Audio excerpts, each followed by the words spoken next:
नमस्कार दोस्तों। एग्ज़ाम में हमको अक्सर स्पोर्ट्स से रिलेटेड क्वेश्चन ज़रूर देखने को मिलते हैं। तो स्पोर्ट्स से बेसिकली अगर हम देखें तो 5 ऐसे सेक्शन हैं, 5 टॉपिक बोल सकते हैं उनको, जहां से अधिकतर क्वेश्चन हमको देखने को मिलते हैं। तो स्पोर्ट्स वाले सेक्शन से हम क्या क्या कवर करने वाले हैं, हमारा क्या इंडेक्स होने वाला है, पहले हम वो डिस्कस करते हैं। तो बेसिकली 5 टॉपिक हम कवर करेंगे इस पार्ट के अंदर। पहला टॉपिक होगा हमारा खेल और खिलाड़ियों की संख्या से रिलेटेड। अक्सर खेल और खिलाड़ियों की संख्या से रिलेटेड क्वेश्चन एग्जाम में पूछ लेते हैं कि पोलो खेल में कितने खिलाड़ी जो है वो खेलते हैं, या फिर रग्बी में बोल सकते हैं कि कितने खिलाड़ियों के द्वारा पार्टिसिपेट किया जाता है या खेला जाता है, तो वो हमको बताना होता है। तो पहला टॉपिक हो गया हमारा खेल और खिलाड़ियों की संख्या। मैं आपको पूरा ट्रिक से याद कराऊंगा, बस आपको वीडियो देखना है, एंजॉय करना है। आपको सारे स्पोर्ट्स के नंबर ऑफ प्लेयर जो होंगे वो इजीली याद हो जाएंगे। सेकंड टॉपिक हमारा होने वाला है जितने भी अलग अलग देश हैं उनके राष्ट्रीय खेल क्या है, national games of various countries. अलग अलग कंट्रीज के नेशनल गेम को हम डिस्कस करेंगे एंड इसको भी मैं आपको ट्रिक के माध्यम से ही याद कराऊंगा। तो ये भी आपको वीडियो बढ़िया एंजॉय करना है और सारा आपको याद हो जाएगा। तीसरा लेक्चर होने वाला है हमारा खेल संबंधी महत्वपूर्ण पुरस्कार। खेल से रिलेटेड जो भी पुरस्कार होते हैं वो हम इस लेक्चर में डिस्कस करने वाले हैं, जैसे कि अर्जुन पुरस्कार हो गया, मेजर ध्यानचंद खेल रत्न पुरस्कार हो गया, ऐसे बहुत सारे पुरस्कार है, वो हम इस पार्ट में डिस्कस करेंगे। चौथा हमारा पार्ट होने वाला है खेल और उससे संबंधित ट्रॉफीज। ये भी मैं आपको इंपॉर्टेंट जितनी भी ट्रॉफीज है जो बार बार एग्जाम में पूछी जाती है वो ट्रिक से याद कराऊंगा। एंड उसके अलावा भी कुछ ऐसी इंपॉर्टेंट ट्रॉफी है जो कि पूछने के चांसेस बन जाते हैं या फिर आने वाले टाइम में पूछे जा सकते हैं, वो भी मैं आपसे डिस्कस करूंगा। पांचवा हमारा लेक्चर होने वाला है स्पोर्ट्स टर्मिनोलॉजी। यहाँ पर उस पर्टिकुलर स्पोर्ट्स से रिलेटेड बेसिक इन्फॉर्मेशन भी हम कवर करेंगे एंड शब्दावली को भी डिस्कस करेंगे। जैसे कि स्पोर्ट्स में कई सारी शब्दावली होती है अलग अलग गेम्स के अंदर। जैसे कि क्रिकेट में बात करें तो थर्ड मैन होता है, बैडमिंटन में स्मैश होता है, गोल्फ की बात करें तो ईगल या फिर बर्डी। तो ऐसे कई सारी शब्दावली है जो एग्जाम में पूछी जाती है। एक क्वेश्चन तो यहाँ से बनता ही बनता है, तो वो भी हम कवर करेंगे अच्छे से। तो 5 वीडियो के अंदर हम पूरा ये सिलेबस कंप्लीट करने वाले हैं, ठीक है। तो आज का जो हमारा लेक्चर होने वाला है वो होने वाला है खेल और खिलाड़ियों की संख्या से related, games and number of players. तो दोस्तों 15 गेम ऐसे हैं जिनसे खिलाड़ियों की संख्या जो है वो एग्जाम में पूछी जाती है। अब ये 15 खेल मैं आपको स्टेप बाय स्टेप करके सारे बताऊंगा। सबसे पहले हम बात करते हैं बेसबॉल की। बेसबॉल खेल में कितने खिलाड़ी जो है वो पार्टिसिपेट करते हैं, कितने खेलते हैं, तो इसको बहुत सिंपल तरीके से हम याद रख सकते हैं। देखिए, आपने बेसबॉल का जो बैट होगा वो देखा होगा और इसमें जो बॉल यूज होती है वो आपने देखी होगी। तो यहाँ पर हमने बॉल रखी एंड बैट रखा, तो आपको यहाँ पर समझ में आ रहा होगा जब भी बॉल बैट को हिट करती है वो सिचुएशन को आप इमेजिन करो और वहीं पर उस सिचुएशन को पॉज कर दो। तो यहाँ पर आपको दिख रहा है कि बैट से बॉल टकरा रही है। तो यहाँ पर आपको दिख रहा होगा, ध्यान से देखो, कि कोई एक संख्या बन रही है ना। 9 जैसा हमको यहाँ पर दिख रहा है। ऊपर में गोला दिख रहा है और नीचे में हमको डंडा दिख रहा है, तो लगभग 9 जैसा आकृति हमको यहाँ पर समझ में आ रही है। तो बेसबॉल में कितने खिलाड़ी होते हैं? 9 खिलाड़ी होते हैं। कितनी आसानी से याद हो गया। अगला खेल आता है हमारा रग्बी। रग्बी जो खेल है फ्रेंड्स, इस खेल को सही तरीके से जीतने की एक ट्रिक होती है रग्बी को। वो ट्रिक जो है वो कौन बता रहा है पता है आपको? वो बता रही है बी मतलब मधुमक्खी। तो चलिए मधुमक्खी के पास चलते हैं, वो आपको अच्छे से समझाएगी। तो यहाँ पर जैसा कि आप देख पा रहे होंगे कि एक बी है, मधुमक्खी है, ये क्या कर रही है, रग जो होता है, रग को हम बोलते हैं कालीन, बोलते हैं ना। तो रग जो है उस रग के ऊपर ये स्ट्रेटेजी बता रही है। कौन बता रही है? बी बता रही है। तो रग भी ऑटोमेटिक हमको यहाँ पे समझ में आ रहा है। रग मतलब क्या हो गया? एक कारपेट हो गया, एक कालीन टाइप हो गया, जिसके ऊपर बी जो है मतलब मधुमक्खी वो स्ट्रेटेजी बता रही है। वो क्या स्ट्रेटेजी बता रही है? वो ये बोल रही है कि अगर आप एक गोलकीपर रख लो और 5 डिफेंडर रख लो तो आपको कोई भी टीम हरा नहीं सकती। तो ये स्ट्रेटेजी जो है ये कौन डिस्कस कर रही है? बी डिस्कस कर रही है। और आप बी को भी देख सकते हैं, मधुमक्खी को भी देख सकते हैं, बहुत ही प्रोफेशनल लग रही है, बिल्कुल कोच जैसा लग रही है, क्योंकि इसने यहाँ पर कोट भी पहन रखा है। जो कोच होते हैं वो क्या अक्सर कोट में हमको दिखाई देते हैं, तो कोट भी पहन रखा है बी ने। तो आपको यहाँ पर पूरी एक इमेज आपके दिमाग में सेट हो रही है कि एक रग है, रग के ऊपर में रग्बी का डायग्राम बना हुआ है पूरा सा, और वो स्ट्रेटेजी डिस्कस कर रही है। बोल रही है कि अगर आप एक गोलकीपर रख लो और 5 डिफेंडर के साथ में उतर जाओ खेलने, तो फ्रेंड्स आपको कोई हरा ही नहीं सकता। बाकी खिलाड़ी को भले आप खुला छोड़ दो गेम में, पर ये चीज़ तो आप कर ही लो एटलीस्ट, इसका ऐसा कहना है। तो ठीक है भैया।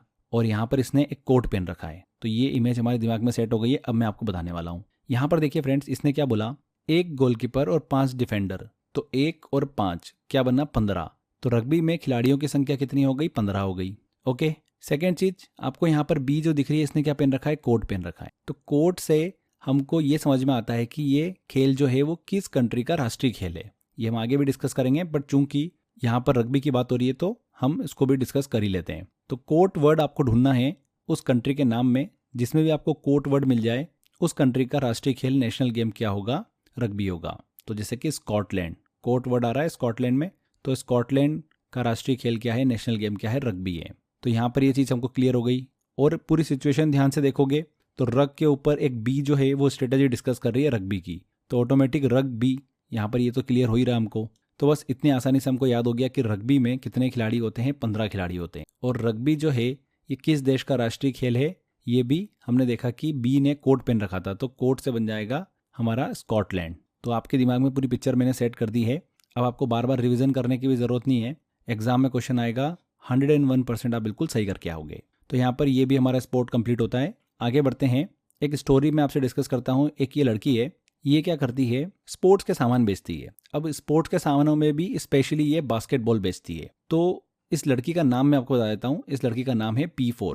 क्या नाम है इसका, P4 नाम है इसका। तो इसकी बास्केटबॉल की दुकान है। अब बास्केटबॉल इसकी बिकी नहीं रही है, परेशान हो गई, तो इसने क्या करा, जिम खोल ली। तो लोगों ने क्या बातें करी कि P4 बास्केटबॉल वाली ने जिम खोली, P4 बास्केटबॉल वाली ने जिम खोली। ये आपस में लोग बात कर रहे हैं। तो ठीक है भैया, हम ये लिख लेते हैं, P4 बास्केटबॉल वाली ने जिम खोली। बहुत ही छोटी सी लाइन है एंड हम इसको स्पोर्ट्स से रिलेट भी कर पा रहे हैं क्योंकि ये स्टोरी भी हमारी उसी से रिलेटेड है। तो P4 से फ्रेंड्स हमारा बन जाएगा पोलो 4, मतलब पोलो खेल में 4 खिलाड़ी होते हैं।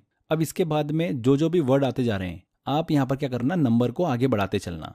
P4 में P से बना पोलो, और 4 तो हमको बता रहा है कि पोलो में 4 खिलाड़ी होते हैं। इसके बाद हमारा वर्ड क्या है अगला, बास्केटबॉल। तो बास्केटबॉल में कितने खिलाड़ी होंगे, 5 खिलाड़ी होंगे। 4 के बाद में 5 आएगा, तो बास्केटबॉल अगला वर्ड है, तो यहाँ पर 5 खिलाड़ी होते हैं बास्केटबॉल में। नेक्स्ट वर्ड आ रहा है हमारा वाली। तो वॉलीबॉल, हमको यहाँ पर वर्ड जो है साउंड मिल रहा है, तो वॉलीबॉल में कितने खिलाड़ी होंगे, 6 खिलाड़ी होंगे। हमको नंबर को आगे बढ़ाते चलना है। यहाँ पर अगला शब्द है ने से बनेगा नेटबॉल।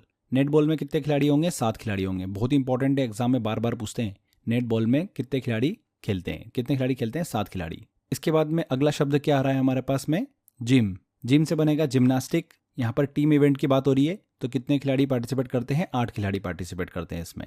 एंड लास्ट वर्ड है हमारे पास में खोली। तो ख से बनेगा हमारे पास में खो-खो, और खो-खो में कितने खिलाड़ी होते हैं, 9 खिलाड़ी होते हैं। तो कितनी आसानी से हमने देखिए P4 बास्केटबॉल वाली ने जिम खोली से सारे स्पोर्ट्स के जो खिलाड़ियों की संख्या है वो इजीली हमने याद कर ली है। बस आपके पास में कभी भी एग्जाम में देखिए इससे रिलेटेड क्वेश्चन आए, जस्ट आपको एक लाइन लिख लेना है फटाक से, P4 बास्केटबॉल वाली ने जिम खोली, तो आप इजीली देखिए अपना सही आंसर टिक कर पाओगे। चलिए आगे बढ़ते हैं, अगले स्पोर्ट्स की तरफ चलते हैं, जो कि हमारे पास में वाटर पोलो। वाटर पोलो की देखिए बहुत ही शानदार सी ट्रिक है। देखिए वाटर पोलो को हम शॉर्ट फॉर्म में क्या लिख सकते हैं, WP लिख सकते हैं। वाटर का W और पोलो का P लिख लिया हमने, राइट। अब पोलो में कितने खिलाड़ी खेलते हैं, तो अभी हमने डिस्कस भी किया P4। तो P4 से हमको क्लियर हो रहा है कि यहाँ पर 4 खिलाड़ी, तो P के नीचे हम क्या लिख लेंगे, 4 लिख लेंगे। अब जो W है, इस W को थोड़ा सा अगर हम एंटी क्लॉकवाइज घुमाते हैं तो ये किसके नंबर जैसा दिख रहा है, 3 नंबर जैसा दिख रहा है, तो हम 3 लिख लेंगे। अब 3 और 4 दोनों को जोड़ दो तो कितना बन गया, 7 बन गया। तो वाटर पोलो में कितने खिलाड़ी होते हैं, 7 खिलाड़ी होते हैं। इसको आप एक बार कॉपी में अच्छे से प्रैक्टिस कर लेंगे ना, तो कभी भी नहीं भूलेंगे। तो ये भी हमारा क्लियर हो गया कि वाटर पोलो में कितने खिलाड़ी खेलते हैं, 7 खिलाड़ी खेलते हैं। इसके बाद में हम हॉकी, क्रिकेट और फुटबॉल की बात करते हैं।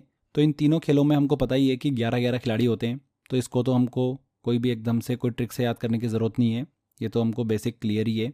नेक्स्ट आता है हमारा tennis and table tennis. Tennis और टेबल टेनिस में single and double team event भी होता है, तो 1 या फिर 2 खिलाड़ी। तो यहाँ पर हमको ये भी क्लियर हो गया, टेनिस और टेबल टेनिस, राइट। आखिरी में बचता हमारा एक खेल जो कि है कबड्डी। कबड्डी तो हम बचपन से खेलते आए हैं, सभी लोगों ने ऑलमोस्ट कबड्डी खेला होगा। तो कबड्डी में हमेशा अपने टीम मेंबर की सपोर्ट की ज़रूरत पड़ती है, उनके साथ की ज़रूरत पड़ती है। क्योंकि अगर आप किसी का पैर पकड़ोगे, आपके पाले में कोई आया, तो ऑब्वियस सी बात है किसी का सपोर्ट की ज़रूरत लगेगी आपको। वो भी है, उसका हाथ पकड़ेगा, कोई कमर पकड़ेगा, तो उसको वो अपने पाले में रोक सकता है। तो सपोर्ट साथ बहुत ज़रूरी होता है कबड्डी में। तो 7 से बन जाएगा हमारा 7। तो कबड्डी में कितने खिलाड़ी होते हैं, 7 खिलाड़ी होते हैं। इस तरीके से हम इसको याद रख सकते हैं। तो सारे खेलों को हमने डिस्कस कर लिया और उनके खिलाड़ियों की संख्या को भी हमने ट्रिक से याद कराया। चलिए कुछ क्वेश्चंस लेते हैं, आपको आइडिया लगेगा कि एग्जाम में किस तरह के क्वेश्चन यहाँ से पूछे जाते हैं। देखिए पहला क्वेश्चन है, इनमें से किस खेल में 4 प्लेयर होते हैं। तो 4 खिलाड़ी किस में होते हैं, बेसबॉल में होते हैं क्या? नहीं, बेसबॉल में तो हमने ट्रिक से याद भी करा था कि बॉल बैट को हिट कर रही है, वो सिचुएशन आप इमेजिन करो तो 9 बन जाता है, बनता है ना। तो इसमें तो 9 खिलाड़ी होते हैं। इसके बाद में नेट बॉल की बात करेंगे तो नेट बॉल में भी 4 खिलाड़ी नहीं होते हैं। पोलो में होते हैं क्या? तो P4 पी से पोलो और 4 मतलब पोलो में 4 खिलाड़ी होते हैं, बिल्कुल सही। तो सी वाला आंसर यहाँ पर हमारा बिल्कुल करेक्ट होगा। बास्केटबॉल में एक टीम में कितने प्लेयर्स होते हैं? बास्केटबॉल की बात हो रही है तो P4 बास्केटबॉल वाली ने जिम खोली, ये हमारी ट्रिक थी। तो P4 के बाद में क्या आया था? Word basketball. तो बास्केटबॉल में कितने खिलाड़ी होते हैं? 5। तो यहाँ पर बी आंसर बिल्कुल सही होगा। नेक्स्ट क्वेश्चन है, रग्बी में एक टीम में कितने प्लेयर होते हैं? तो रग्बी में कितने प्लेयर होते हैं? मैंने आपको ट्रिक से बताया था। रग्बी देखिए, रग और बी, रग के ऊपर एक बी मतलब मधुमक्खी ने स्ट्रेटेजी बनाई थी कि किस तरीके से रग्बी को जीता जा सकता है। तो रग्बी खेल को किस तरीके से जीता जा सकता है, उसने बताया था कि एक आपके पास में क्या होना चाहिए, गोलकीपर हो और 5 अच्छे डिफेंडर आपने रख लिए तो कोई भी आपकी टीम को नहीं हरा सकता। तो एक गोलकीपर और 5 डिफेंडर तो बना 15। तो 15 खिलाड़ी होते हैं रग्बी में, सबसे ज़्यादा प्लेयर इसी खेल में होते हैं रग्बी में। बी आंसर यहाँ पर बिल्कुल सही होगा। और बी ने क्या पहना था? हमने देखिए उसकी इमेज देखी थी, इमेज आपके दिमाग में सेट भी हो गई होगी, उसने कोट पहन रखा था। तो रग्बी किस देश का राष्ट्रीय खेल है? स्कॉटलैंड का। कोट वर्ड आ रहा है स्कॉटलैंड में, तो इजीली आपको समझ में आ जाएगा। तो यहाँ पर फ्रेंड्स ये हमारा पहला लेक्चर कंप्लीट होता है जिसमें हमने खेल और उससे रिलेटेड खिलाड़ियों की संख्याओं को ट्रिक से याद किया है। बहुत ही छोटा सा टॉपिक है, बट यहाँ से कभी कभी एग्जाम के अंदर क्वेश्चंस पूछ लेते हैं और ये क्वेश्चन गलत करने का मतलब है कि हमारा सिलेक्शन नहीं होना। तो इसलिए हमको ये छोटी छोटी चीज़ें एग्जाम में गलत नहीं करना है। तो यहाँ पर हमारा ये वीडियो कंप्लीट होता है। आप अच्छे से टेस्ट की प्रैक्टिस करो। टेस्ट वाले सेक्शन में मैंने और भी क्वेश्चंस दे रखे हैं, आपको अच्छे से टेस्ट लगाइए। मिलते हैं अगले वीडियो में, मेहनत करते रहिए। Till then bye bye.